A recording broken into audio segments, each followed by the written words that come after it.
walked up to me and he's like, it's not that deep. Never has been. He was like, have a good day, just walked off. And you're like, damn. I'm sure they're like, oh boy, wait now, what are we going to do here? Let's face it, the concerns of this new car keep popping up. Do you try to win? Do you play conservative and not be torn up? If you go to win and you get torn up and the other guy plays conservative, you've basically given away a race. You know, you never know when you're just going to have an off weekend.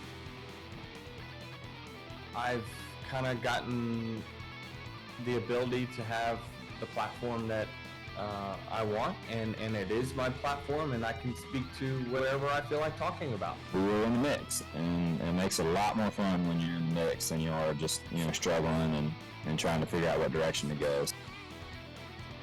Yeah, it's tough, and sorry for being bouncy, the roads here. It's like if you have, the all-you-can-eat buffet every single day of the week, people are going to get tired of it, right? So if it's a special thing, I think people get more excited for it. Hi, Bo. Raise your hand up so she can see it. There you go. And truthfully, even as a company, I think it was, very head-scratching why at the beginning all four of us just went instantly straight to the back. We just really struggled.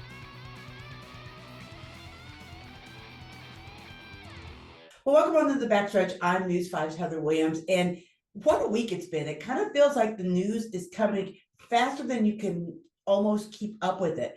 We are now in the high school football season here in Northeast Tennessee in Bristol. So we recorded our segment with Chris Carrier on the Backstretch here on Wednesday, and stuff has happened even since we talked to Chris. First of all, you have the news that Austin Dillon lost his appeal, and he will now go to a final appeal to try to get credit for his win back as far as going into the playoffs. And you may think that was a big deal, but the bombshell actually came on Thursday when NASCAR announced that they would be taking away all the credit for Denny Hamlin's win at Bristol, also taking away 75 driver's points, fining the crew chief $100,000 because of a mistake made by Toyota. This is wild to me. Basically, to kind of boil this down in the simplest terms, I really wish I had Chris here because he'd be much better at explaining this than I am. You can use an engine. They want you to use them at least twice. So if you win with an engine the first time you run it out, they don't take it from you. Usually they take it. They don't take it from you the first time. You have to run it the second time, and they'll take it and you check it, make sure nothing, cheating up, all that kind of stuff. So Hamlin won the first time out with his engine at Bristol, this particular engine. They deconstructed it before NASCAR got a chance to check it. And so they self-reported it. And now NASCAR's like, no, you can't do that. Actually, it was much bigger. It's more like a smack in the face, but I'm not going to do that to myself. And as a result, he's pretty much out of the regular season championship race. It was really getting interesting between him and Kyle Larson and Chase Elliott. And of course, Tyler Reddick, who's leading the regular season points right now, but pretty much losing those 75 points and the playoff points, Hamlin has zero shot of winning a regular season championship, which is probably pretty disappointing for him. When you're trying to win a championship, having the bonus points for winning the regular season is really nice. It helps you if you have a bad race advance through the playoffs. So Hamlin lost those points. Now he's pretty much, I guess, got to go out and win the last two to have a chance to win the regular season championship. So big news. We'll try to talk with Chris a little bit about that more next week, along with whatever the final decision is with Austin Dillon, which I don't think there'll be much change. So a little less worried about getting to that one. But fascinating to me because we're taking away playoff eligibility, right? Denny Hamlin's still in the playoffs because he has other wins that count towards the playoffs, but they basically gave him the same punishment they gave Austin. They took away that Bristol win does not count towards the playoffs.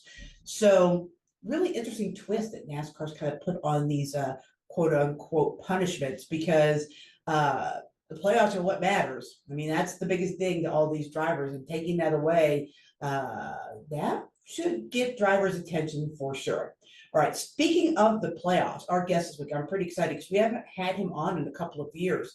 We have Bubba Wallace. Bubba is trying to get into the playoffs. He's going to the track that I think everybody considers to be his best track, Daytona, this week. Although Bubba has low-key gotten really good at a lot of tracks these days, if you haven't been paying attention. He's got a nice string of top 10 finishes going on for himself right now.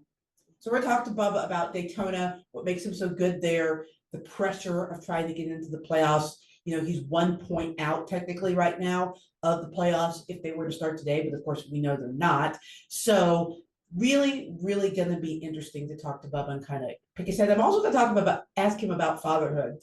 He's very close to having his first child with his wife, Amanda, and what he kind of father Bubba feels like he's going to be. All right, so let's get going. Joining us now is our crew chief, Chris Carey, who is also the crew chief for the number 75 Food Country truck in the Craftsman Truck Series. Chris, Tyler Reddick picked up his second win of the season at Michigan, has now taken over the points lead. He finished in the top 10, listen to this, 10 of the last 11 races. The guy is on fire right now. So has he quietly made himself the favorite for the championship?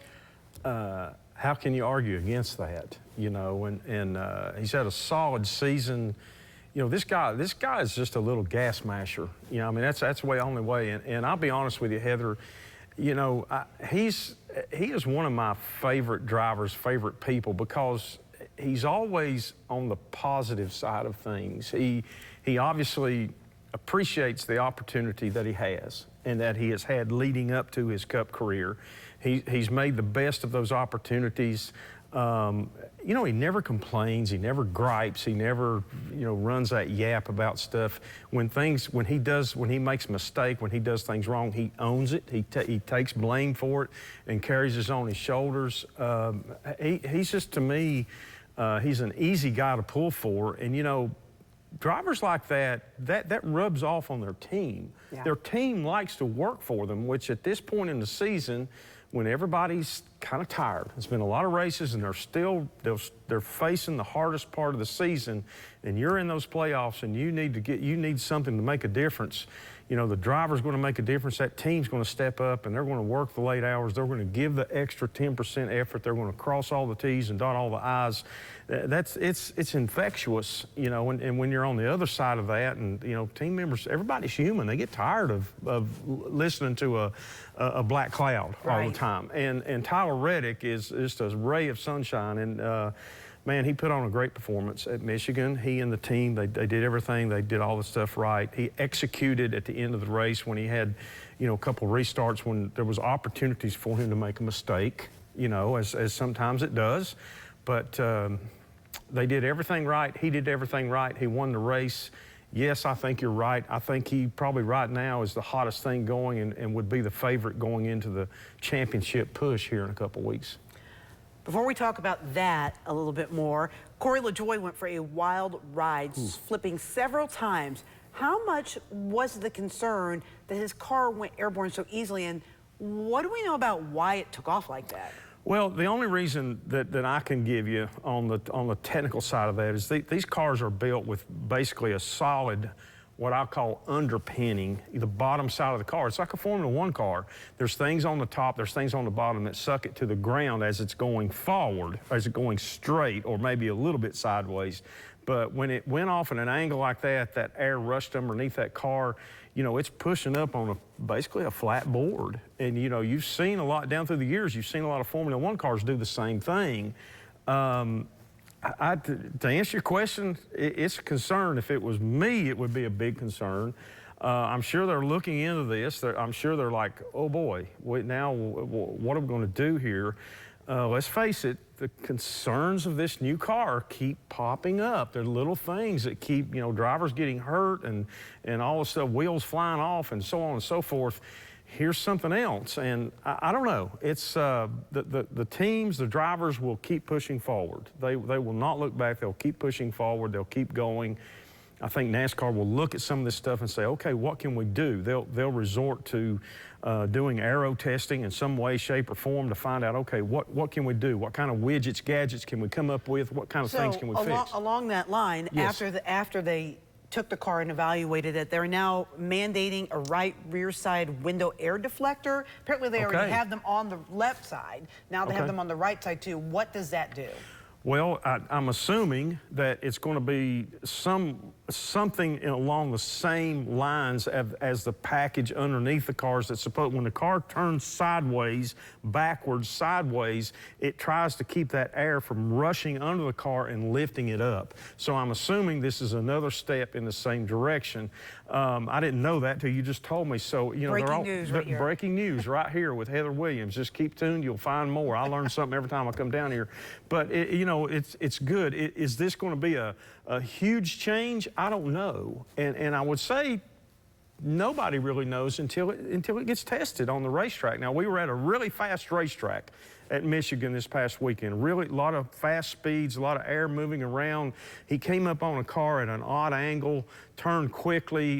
He said in his interview that he kind of misjudged a little bit, kind of turned quickly.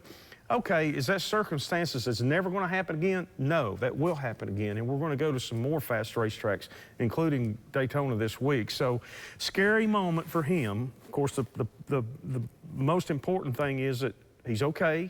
He came out basically unscathed, but it raises some eyebrows. And you know, at the lucky end of this, that okay, now we see something, a potential problem. We can try to fix it. And yeah, a car got tore up, but a person didn't. Right. So we're really kind of fortunate on this. So we'll see what they do going forward, see if this little change makes an impact on those type of situations again. Hopefully it will, and we won't see those guys going up in the air and coming down like that. That's a scary situation, So kind of ugly. So we'll hopefully this will, you know, maybe that'll be the end of it. Yeah, you never want to see those guys go airborne for sure. No. So with 2 races left in the regular season, there is a battle for the final 4 playoff spots. I mean, this is as incredible as it's been in some time. When you look at the guys that are still on the outside or those just barely on the inside of the cutoff, who needs a really good run or a win at Daytona? Well, I'm going to say, you know, one is Kyle Busch. Right. You know, everybody keeps waiting for him to, like, all of a sudden surge forward, make his lunge to the front. Now, he ran good at Michigan. He did. And he was in a good spot. He come home with, what, top 5, 6 finish. He was there. He was competitive. He was more competitive than he's been in a while. So is this the start of the turnaround to put him to where he can be comfortable enough to where he can, hey, I can go win a race? I think 3/4 of the field is going to be capable, at least having a chance of winning the race at Daytona. Kyle Busch has got to have a good chance. Now, those cars, the Richard Childress cars, have a great history at super speedway racing and Daytona. Kyle Busch is still, you can't tell me the guy can't drive as good. There's something going on there that he hasn't been comfortable with, but now it's down to, this is the nitty-gritty time. I think he's the guy you got to watch. He'll put himself in position. He'll run a smart race. He wins the race. He's in the playoffs with probably his worst season ever as a driver, and then once he gets in, who knows what can happen. Right. I mean, this guy's capable of a lot of things once he gets his harness on and once he gets his eyes looking forward and he gets the confidence of what's going on around him. We've seen some other guys with these cars that all of a sudden start running better. You know, Zane Smith has started running better for one thing, and Zane's not got the career that Kyle Busch has got. So I think that's the guy. That's my guy I'm going to be watching Saturday night at Daytona. And I'm going to be watching and looking and seeing. He might punch his way in this week. But, you know, again, 3/4 of the field have a chance to win. And that means that all those guys that's up and down those 4 or 5 spots, man, they got to be sweating bullets. Oh, for sure. You know, would you want to be Ross Chastain or Bubba Wallace, either one of those on the +1, -1 of that cut line? They're the ones that's going to have. They're the ones that will have the most pressure going into that race because they're. Well, what do? Do you try to win? Do you play conservative and not be torn up? If you go to win and you get torn up and the other guy plays conservative, you've basically given away a race. True. I mean. I think, personally, if it was me, you know, I'm not in that spot, and I'm just, thank goodness for all of us, I'm not in the driver's spot. But anyway, I would run the race that I'm used to running at those places. I would do what I'm familiar with, you know, because if you change your game plan up, You know, I know a great head football coaches always say, I'm going to play my game. We're going to do the offense. We're going to run our game like we're going to approach it just like we always do. That gives us the best chance to win because we're familiar with it. I think that's what they do. Now, do they emphasize, don't make mistakes on pit road. Don't speed coming down pit road. Right. Don't spin out coming to pit road. Don't run into anybody. Still, that's easy to say and hard to do. Right. So I think if you go in the mindset of saying, you know what, I'm just going to go race here, just like I do every time I come to one of these speedway races. Bubba's got a pretty good record at speedway. He's a good speedway racer, and he's going to have a fast car. Yeah, he's going to have a fast car. They'll have fast cars there, and he's got a good teammate that just won a race. So that team, that company, is on a roll, and they're going to want to get both their cars in the playoffs. And this is a good chance for Bubba maybe to win or just to have a top 5 finish or a top 10 finish. That's probably going to set him looking pretty going in. And if he runs like he normally does at a speedway and does the normal things and what he's familiar with, I think he's got a really good chance of coming out with a good day and a good spot in those point standings. I still got Todd Gilliland as my dark horse, but I think he has to get it done this weekend. I don't think that he can get it done at Darlington. But Todd Gilliland is another. That team could win. I mean, they have a good track record at speedway racing, and Todd Gilliland is one of those guys that's coming forward, getting better and better every month. Maybe not every race he doesn't show it, but every month he shows improvement, and everybody's standing back looking. This young kid is here. He's here to stay. He's going to run good. He's going to eventually be a winner. It might be Saturday night, and he punches his ticket into the playoffs. A lot of action. He'd make me look smart if he does that, because I've been touting that for you're already weeks. smart, but a lot to watch for this Saturday night. A lot of good stories are going to happen, some good, some bad for different people, but it's going to be some exciting stuff. So what's the key to survival? I don't even want to say winning. It's survival at Daytona. I'm not sure. I've never figured it out myself. If I had, I'd probably be running Hendrick Motorsports or something, but... I think it's just stay to your game plan. Don't put yourself in positions that that don't smell right when you're out there. That like, wait a minute, this guy's moving around a lot. These guys are really knocking the crap out of each other. We're halfway through the race. There's something going to happen here. That's when you kind of look for a hole. But again, it's the decisions are that thin. Right. They're razor thin, and everybody's on a ticket. You know what? Everybody's in the same boat. I've seen guys run at the back of the pack all night long, just waiting. It gets 10 laps to go. They go up through there, pow, they end up on the record, and they still finish 32nd. Right. So I don't think there is a solid, consistent, written in stone recipe for saying, okay, I'm just going to go finish 10th. There's not one. So. Some guys will do that. They'll ride in the back and ride in the back and ride in the back. And I tell you that, the teams and the crew chief and even the driver hates it. They just get so frustrated, I want to go. And then they get so ramped up when it's 20 to go or something like that. They just go like a bat out of you-know-where and pow, usually. So I think just go run your race. Do what you know you can do. Let your car do the work. Let your driver make good decisions. Everybody go into it. Just don't put pressure on one another. Just go. And I think that's the best recipe myself. We'll see. I'm interested to watch these guys that are in that position. It's going to be pretty exciting, and it's still a pretty long race. Yeah. So anyway, we'll see. Thanks for the time joining us, Bubba. Really appreciate it. I guess we'll just get right to the big question. How are you feeling? You got 2 chances to solidify your place in the playoffs, going to a track that a lot of people would probably consider maybe one of your best tracks. Yeah, for sure. I mean, the vibe obviously a little bit tarnished from last weekend's result, but the goal hasn't changed. We know, coming out of a 2-week break, we had 4 good opportunities. We're batting 50% right now. Richmond was really good. Michigan not so good. So we got 2 more chances to make up some ground. Being where we're at right now is stressful, but it's a spot we've been in before. And one thing about our group is that even myself, the talks of we're 1 point out, or we're right there on the cut line. It sounds more stressful than we think it is.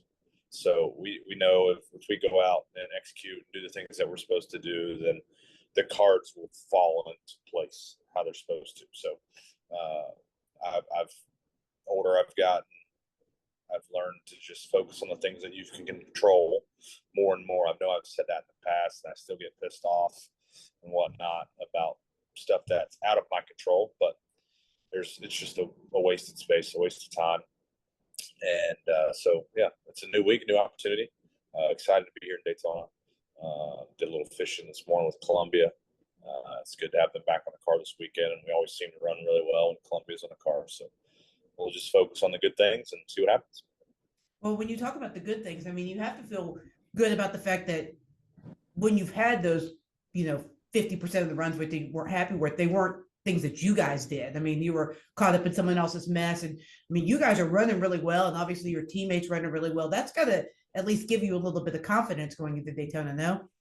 Yeah, no doubt. I think our team, both 23 and 45, are firing on all cylinders right now.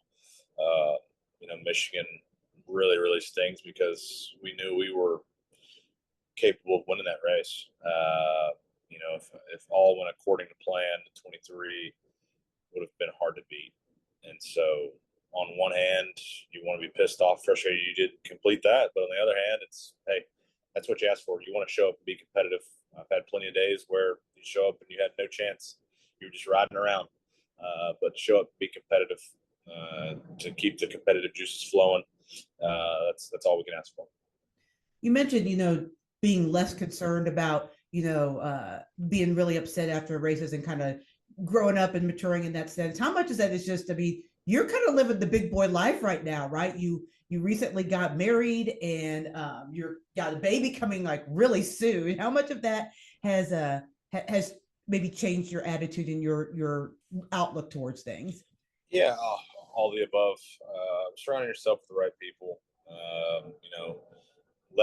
Letting them kind of be frustrated for you. It's funny, after the race, my wife and I were driving back to the airport, and I looked over at her and I was like, "Are you okay?" She's like, "I'm just devastated." And I'm like, I didn't say anything else. I was just like, all right,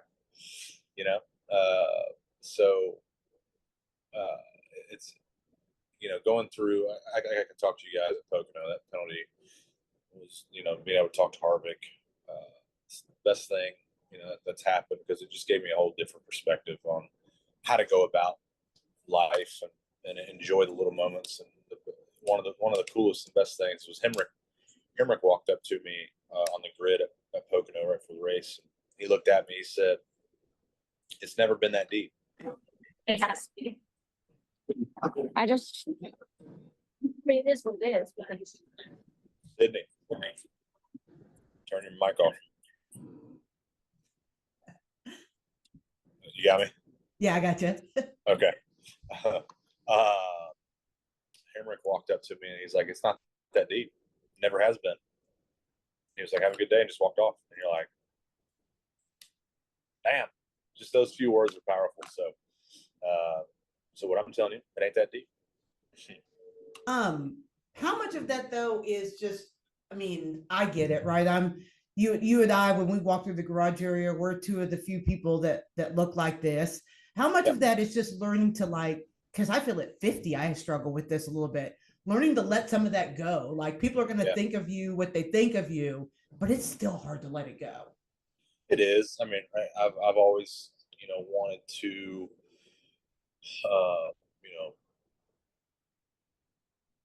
fight for, I got to prove myself, right? Why did Bubba Wallace do this? Well, the one thing that I've struggled with is people don't focus on what started the problems. They only focus on what's finished it, right? I've always been on the finishing end, and so I've accepted that's always going to be how it's played. Going back to getting wiped out of Chicago, just finished it, right? Oh, it looked really bad. So, but I think that the point gets across. I have to go through, whatever you want to call it. But the point gets across to other people that I'm not afraid to finish it. And so, but I've always felt like I had to speak up and say what's on my mind. And, you know, when I'm in a bad spot or whatever. And now I've just let that go. I've been off social media now for good, for the last month and a half or month now. And it's been great. I'm just curious, like this season, it seems like, I mean, I see the difference in like all of this that you talk about. How much of it is that maybe contributed to the success on the track? I mean, I know you're kind of fighting for a playoff spot, but you mentioned you don't really have many days where you show up and you're not a contender. Now you might get caught in someone's mess, but when you show up every weekend and you're a contender, how much has letting all that go improved your on-track performance? A lot. You know, I think Denny said it a while back on his podcast, or where I seen it at. But you know, he's like, "Hey, we're top 10 driver. We're top 10 team. You know what's inside top 10 is one. So if you keep finishing top 10 and you put your name in the hat, then eventually, hopefully, you think it'll get pulled.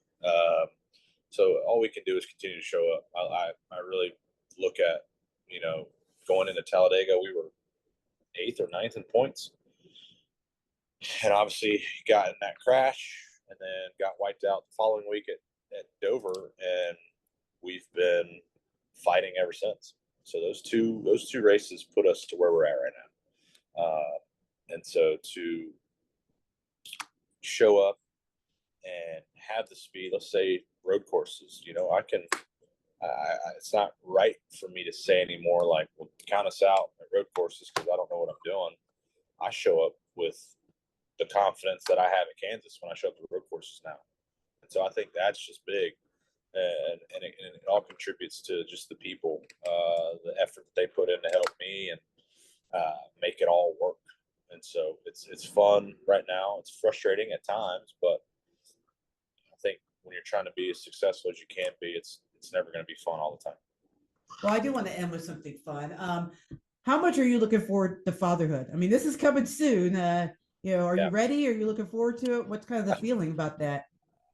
I'm told that I'll never be ready. And, you know, for me, it's different because, you know, it takes a lot for me to get excited. People think, you know, driving for MJ is one of the coolest things. To me, it's just another team owner. It's just another opportunity, right? I'm appreciative of it. I don't want people to take these words, which some people already will, that I don't appreciate the opportunity, but I 100% do. But this goes back to your question. Like, Amanda's like, are you even excited? And I'm like, I will be when little man shows up. Like right now, like I don't want to, not that I don't want to, I'm not excited. Like I love watching her grow and go through all the motions of pregnancy. She's been really good for the last 5 months, 6 months, and we've just been enjoying it. And just about every day, we always say, "Holy cow, we're pregnant!" And it's going to be wild. So I think reality is going to hit when little man is here. For my final thought this week, I want to go back to the punishments leveled on Austin Dillon and Denny Hamlin, and something I kind of alluded to in the intro, which was making it hurt, punishments that make it hurt. NASCAR has long kind of been searching for that sweet spot where it really hurts for drivers when you punish them. I think they might have found it. This sport, I mean, yes, money is big to these drivers, obviously, but they have a lot of money, and the money is going to charity, so it hurts, but it probably doesn't hurt as much as it hurts for you and I to find the drivers. Points don't matter unless you are running for the championship. They do, but they don't. You just have to get to Phoenix, you know. So if you lose points here and there, but you've got wins, you can get into the playoffs. Points don't matter a ton, but playoff eligibility, getting into the playoffs. Denny Hamlin said on his podcast when they were talking about Austin Dillon's punishment, the difference between 32nd and 16th is over $1 million. So it is worth it for him to take a $100,000 fine and, 25 driver points or 75 driver points or whatever the punishment may be, if he gets to keep that place in the playoffs. He's got a net gain there, right? Anyone can do simple math and find out that there are still, $900,000 in the pocket from a $100,000 fine. Seems worth it. But if you take away that playoff spot, using that win for a position in the playoffs, whether it's for a technical violation like they leveled on Denny Hamlin, or a contact violation like they leveled on Austin Dillon, now you're really talking about something that hurts the drivers. Because making that playoffs or winning that championship, that is the most important thing to most drivers. So I really think NASCAR may have finally hit on a sweet spot that all drivers will take pretty seriously when it comes to violations. We'll see. I mean, I always feel like the drivers and teams are always looking for that edge, that point where they can just get to where they'll get in trouble with NASCAR without actually getting in trouble with NASCAR. And sometimes when you're looking for that edge, you fall over the side of it. So, I mean, punishments and things are going to happen, but now it hurts. So maybe you don't push quite as hard as you had in the past to find that edge. Guess we'll see, but definitely an interesting concept. Thanks for joining us on the Backstretch. We'll see you next week.